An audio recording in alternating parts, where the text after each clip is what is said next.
अभी अभी सोनिया का निकाह हुआ ना, इसलिए शायद उदास फील कर रही है। तुम बिल्कुल ठीक कह रही हो, ऐसा हो जाता है, इट्स नेचुरल। समझे कि वो अब आपका बेटा नहीं रहा है, जैसे कि हमारा बेटा हमारा नहीं रहा है। लेकिन देखो ना, अच्छी बात यह है कि वो अपने मामू के घर जा रही है। तुम जब चाहो उससे मिल सकती हो। आपका बेटा बयाया गया है। और आप यहाँ बुत बने क्या खड़े हैं? चलिए साथ आइए मेरे। सिर्फ दुआओं से काम नहीं चलेगा, वो भी सादिया की बेटी के साथ।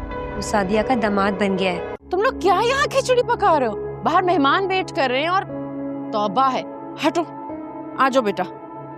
नेक्स्ट एपिसोड में दानिया की रुखसती हो गई है और वो अपने ससुराल रवाना हो चुकी है।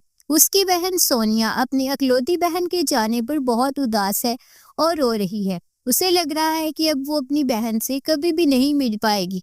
अरबाज उसे बड़े प्यार से समझाएगा कि देखो, दानिया कहीं दूर नहीं गई, बल्कि अपने मामू के घर ही गई है। तुम जब चाहो उससे मिल सकती हो।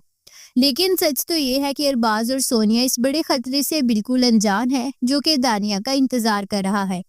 दानिया की सास उसे मोहब्बत की खातिर नहीं, बल्कि अपनी पुरानी दुश्मनी का बदला लेने के लिए बहू बनाकर ले गई है।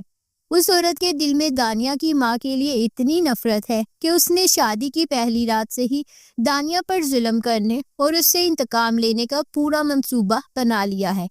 दानिया के साथ बहुत बड़ी नाइंसाफी हो रही है। उसे अपनी माँ की गलतियों की सजा भुगतनी पड़ रही है, जो कि बहुत गलत बात है। दानिया की सास ने उसे सिर्फ एक मोहरा बनाया है ताकि वो उसकी माँ को तकलीफ पहुंचा सके। बेचारी दानिया को तो पता भी नहीं कि जिस घर को वो अपना समझकर जा रही है, वहाँ उसके लिए सिर्फ कांटे बिछाए गए हैं। अरबाज अगरचे सोनिया को दिलासा दे रहा है, मगर जब उसे दानिया पर होने वाले जुल्म का पता चलेगा तो वो भी हक्का बक्का रह जाएगा।